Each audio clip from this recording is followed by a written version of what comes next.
دوسرا حصہ حضرت مریم علیہ السلام کا میں پیش کرتا ہوں آپ کے سامنے۔ سورہ مریم کے اندر پارہ نمبر 16 اور یہ آیت نمبر 23 آیت نمبر ہے، یہاں سے یہ میں آپ کے سامنے پیش کر رہا ہوں۔ آپ کے علم ہے کہ حضرت مریم علیہ السلام حضرت عیسیٰ علیہ السلام کی والدہ محترمہ۔ اللہ کی قدرت کاملہ دیکھیے کہ حضرت عیسیٰ علیہ السلام بغیر باپ کے پیدا ہوئے ہیں۔ حضرت آدم تو وہ ہیں نہ جن کا باپ ہے نہ جن کی، یہ اللہ تعالیٰ کی قدرت کے کرشمے ہیں اور قدرت کاملہ۔ ہماری سوچ اور ہماری فکر کا ایک ذرہ بھی وہاں تک نہیں جا سکتا کہ جہاں تک اللہ تعالیٰ کی قدرت کاملہ جو کچھ کر سکتی ہے نا، ہم تصور بھی نہیں کر سکتے۔ تو جب یہ سارا معاملہ ہوا، حضرت مریم علیہ السلام کو وہ وقت قریب آیا جب آپ کی یعنی حضرت عیسیٰ علیہ السلام کی ولادت مبارک کا وقت قریب آیا، تو اللہ کا کرنا ایسا تھا کہ اس وقت حضرت مریم کے پاس کوئی عورت موجود نہیں تھی جو ان کی ہیلپ کر سکے۔ دیکھیے کہ ہمارے ہاں یہ ہوتا ہے، عورتیں موجود ہوتی ہیں، پھر اور مسئلہ ہو تو ہاسپٹل میں چلے جاتے ہیں، عملہ ہوتا ہے، ڈاکٹر ہوتے ہیں، سب کچھ ہوتا ہے۔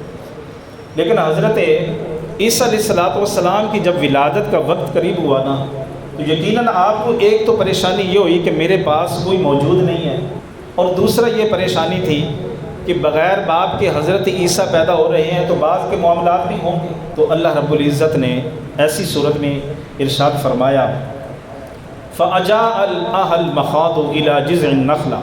اب توجہ کریے گا کہ اللہ تعالیٰ جب بندہ جو ہے وہ تن تنہا ہو اور کوئی اس کا کوئی دکھ کا مداوع کرنے والا، اس کے مشکل میں اس کا ساتھ دینے والا نہ ہو، تو اللہ رب العزت کی ذات پر جب بندہ امید رکھتا ہے نا، تو پھر اللہ تعالیٰ اپنے بندوں کی اپنی بندیوں کی کیسے مدد فرماتا ہے۔ اب یہ وقت یقیناً بہت مشکل ہوتا ہے جب آپ کو پیدائش جو بچے کی پیدائش کے وقت جو درد ہوتی ہے جب وہ آئی نا، قرآن کہتا ہے فَأَجَاءَهَا الْمَخَاضُ إِلَى جِذْعِ النَّخْلَةِ۔ اور پھر یہ بھی یاد رکھیے گا کہ حضرت مریم کے پاس اس وقت کھانے کے لیے بھی کچھ موجود نہیں تھا۔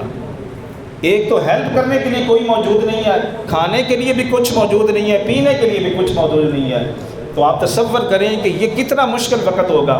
پھر حضرت عیسیٰ علیہ السلام اللہ کے رسول اور نبی پیدا ہو رہے ہیں، تو اس موقع پر قرآن نے یہ بیان کیا ہے کہ اللہ تعالیٰ نے پھر اپنے بندہ جب اس کی بندی جب اللہ کی ذات پر امید رکھتی ہے نا، تو پھر رب تعالیٰ کیسے بندے کی مدد فرماتا ہے۔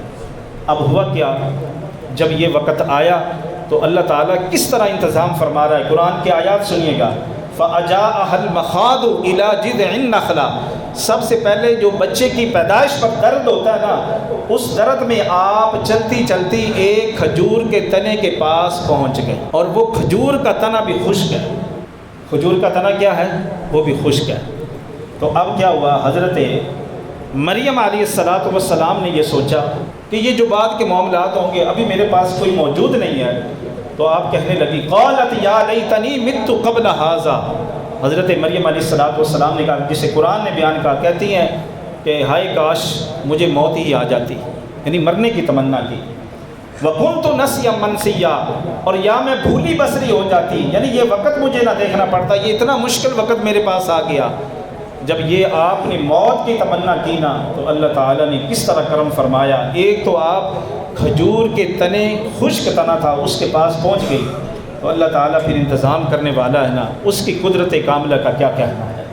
ان اللہ علی کل شیء قدیر، بے شک اللہ تعالیٰ ہر چیز پر قدرت کاملہ رکھتا ہے، اس کے لیے کوئی چیز مشکل نہیں ہے۔ اللہ تعالیٰ نے کس طرح انتظام فرمایا، فناداہا من تحتہا، فرمایا کہ اللہ تعالیٰ نے اس کے نیچے سے جہاں کھجور کا تنا تھا وہاں سے آواز آئی، اللہ تحزنی۔ پہلی بات جو رب تعالیٰ نے فرمایا حضرت جبریل علیہ السلام کے ذریعے یا ایک خواب کے ذریعے آپ کو یہ کہا گیا، اے بندی اللہ تحزنی، غم نہ کر کیونکہ اللہ تمہارے ساتھ ہے۔ جب بندے کے ساتھ اللہ ہونا تو کوئی پریشانی وہ پہاڑوں سے بھی بڑی ہو، وہ آسمانوں سے بھی باتیں کرتی ہو، تو سب سے پہلے تسلی دی گئی، حوصلہ دیا گیا کہ اے مریم تو غم نہ کر، ابھی دیکھ تیرے لیے کیسے انتظامات ہوتے ہیں۔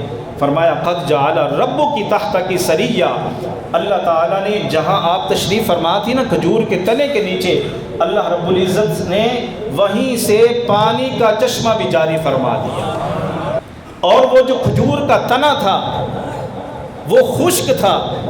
حضرت مریم علیہ السلام جہاں وہاں تشریف فرما ہوئی، پانی کا چشمہ بھی جاری ہو گیا، اور وہ کھجور کا جو خشک تنا تھا اللہ نے اسے بھی ہرا بھرا فرما دیا۔ اور جب ہرا بھرا فرمایا، جب حضرت عیسیٰ علیہ السلام کی پیدائش ہو گئی، تو یقیناً عورتوں کو جب یہ وقت آتا ہے تو بہت مشکل وقت ہوتا ہے، اور اس کے بعد کمزوری ہوتی ہے، تو اللہ رب العزت نے یہ سارے انتظامات خود قدرت کاملہ سے فرما دیے۔ اب اللہ رب العزت نے، ظاہری بات ہے کھجوروں کا تنا ہے، اب کھجوریں دے گا کون توڑ کے؟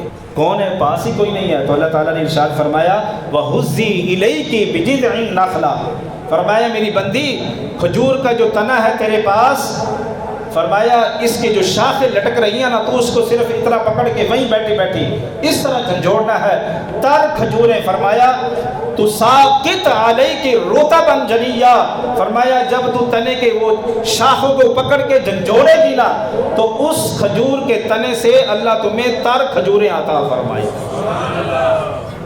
اللہ کی ذات پر حوصلہ، اللہ کی ذات پر امید جب بندہ رکھتا ہے نا، تو وہ تنے تنہا ہو، اس سے بڑا مشکل وقت کون سا ہوتا ہے عورت کے لیے؟ جب یہ وقت، اور پھر حضرت عیسیٰ علیہ السلام کی پیدائش ہو رہی ہو، تو احباب گرامی قدر پتہ چلا، یہ آیات پاک جو میں نے آپ کے سامنے پیش کی ہیں، پھر اللہ تعالیٰ نے فرمایا ہے میری بندی فَكُلِي، کھا ان کھجوروں کو کھا، وَاشْرَبِي، یہ جو چشمہ تیرے سامنے ہم نے جاری فرمایا ہے اس سے پانی پی لے، وَقَرِّ عَيْنَا، اور پھر اللہ تعالیٰ نے فرمایا حضرت عیسیٰ علیہ السلام کو دیکھ دیکھ کر اپنی آنکھیں بھی ٹھنڈی کر۔ تو یہ ہے دکھ اور پریشانی کے اندر بندہ مومن کو یہ حوصلہ ہونا چاہیے، یہ امید ہونی چاہیے کہ میرے ساتھ دنیا والے نہیں، میرے ساتھ اللہ کی ذات ہے۔